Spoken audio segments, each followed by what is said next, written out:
বাড়ি চলে এসেছেন, আপনার আর কোনো চিন্তা নেই। ওনাকে ঘরে পৌঁছে দিয়েই চলে আসবেন। কি এবার শান্তি হয়েছে তো?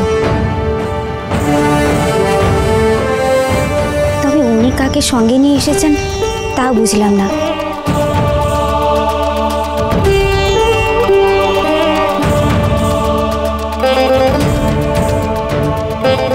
সামনে থেকে তো দেখলাম বেশ রূপসী।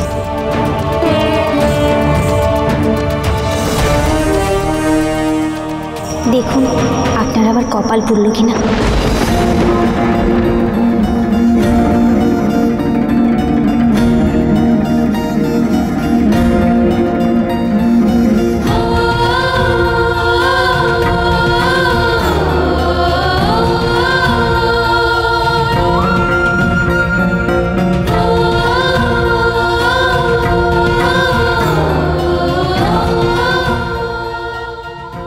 বড় অন্ধকার, একটু আলো পেলে।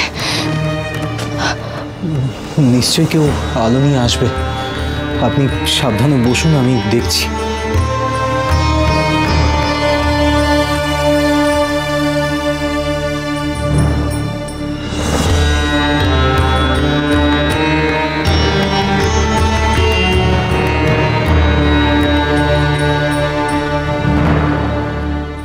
এই রইল আপনার গচ্ছিত ধন।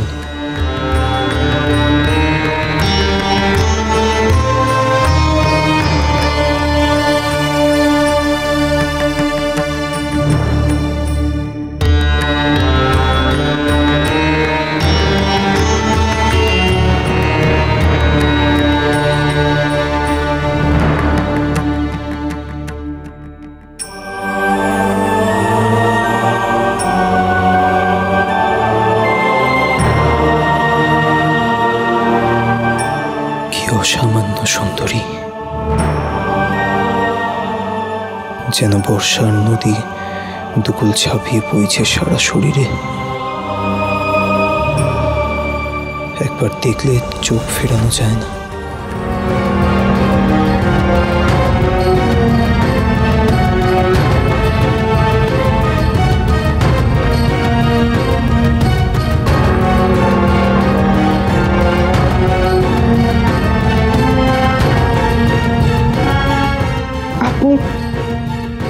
ওখানে বসুন।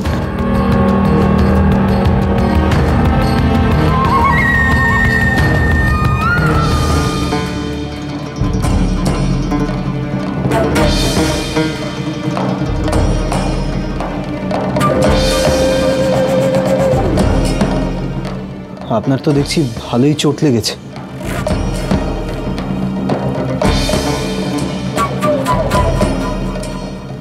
আর এমন কি কুমার, জীবনের পথে চলতে গেলে তো এরকম কত চোট আঘাতই লাগে। আমি একটু আসছি। ও মা, কোথায় যাচ্ছেন? চলে যাচ্ছেন নাকি আমাকে ফেলে? না না, আমি যাচ্ছি না, আমার একটা কাজ আছে, আমি সেরে আসছি।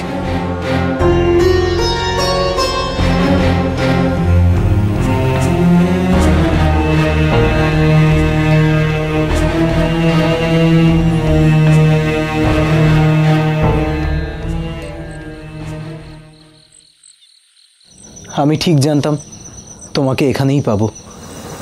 তুমি নাকি আমার জন্য খুব চিন্তা করছিলে। কি ভাবছিলে? কি হলো, কিছু বলছো না যে? কি ভাবছিলে? আমি মরে গেছি? এত সহজে আমি মরব না। জঙ্গলে কাপালিকের হাত থেকে বেঁচেছি যখন। কোথায় চলে গেছিলে তুমি?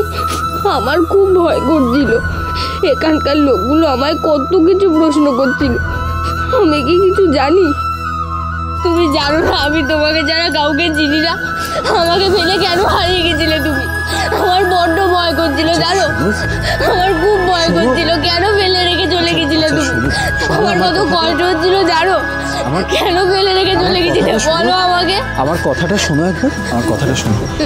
তুমি তো সাহসী মেয়ে, তুমি জঙ্গলে থাকতে। ভয় ডর পেলে কি জঙ্গলে থাকা যায় বলো? জঙ্গলে আমার ভয় করে না, সেখানেই তো আমি মানুষ হয়েছি। জঙ্গলে সব কিছু আমার জানা, পশু পাখি গাছপালা সব আমার চেনা। তবে মানুষজনকে তো আমি চিনি না, মানুষজনের সঙ্গে তো তেমনভাবে আমি কখনো মিশিনি। লোকালয়ে আমার খুব ভয় করে, লোকালয়ের মানুষগুলো যেন কেমন, কত কিছু জানতে চায়।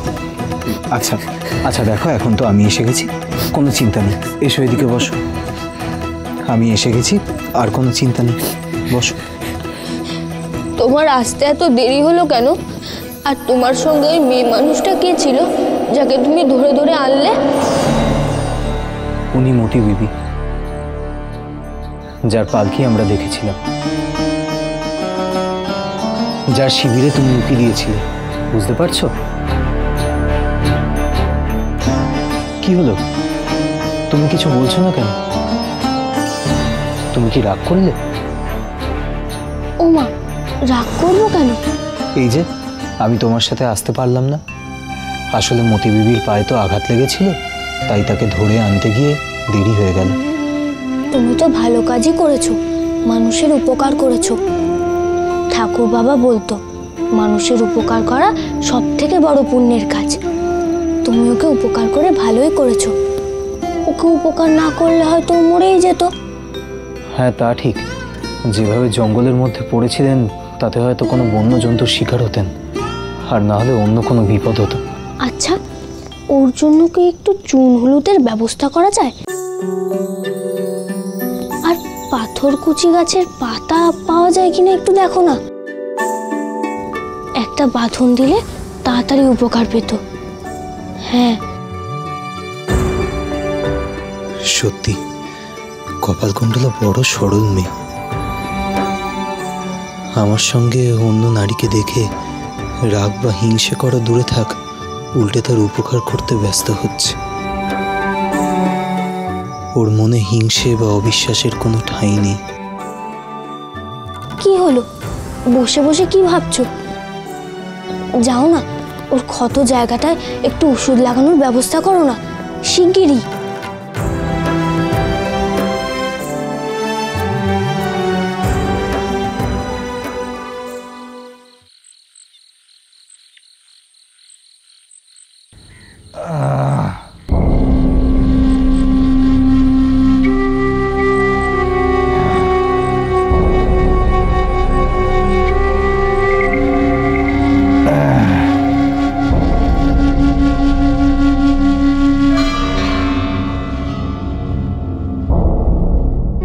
কে কে ওখানে? মনে হচ্ছে কোনো সাধক পড়ে আছেন, অসুস্থ। না হলে এভাবে পড়ে থাকবেন কেন?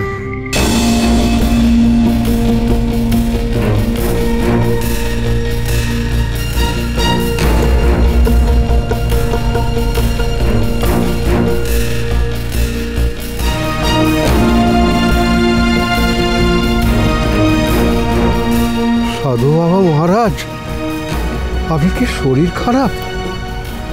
আপনার কি হয়েছে? কি দশা করেছেন আপনি? সাধু বাবা মহারাজ, কি অবস্থা আপনার?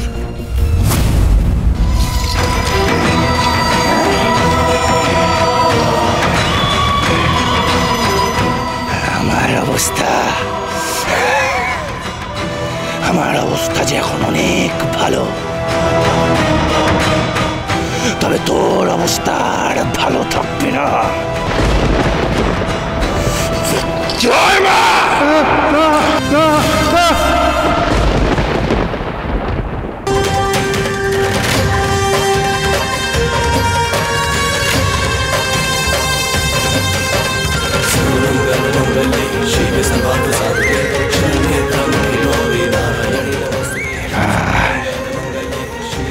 এবার আমি সাধুর ছদ্মবেশেই শব্দগ্রাম যাব।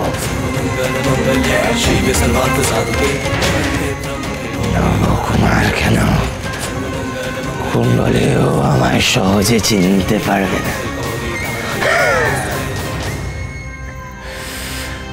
কুণ্ডলে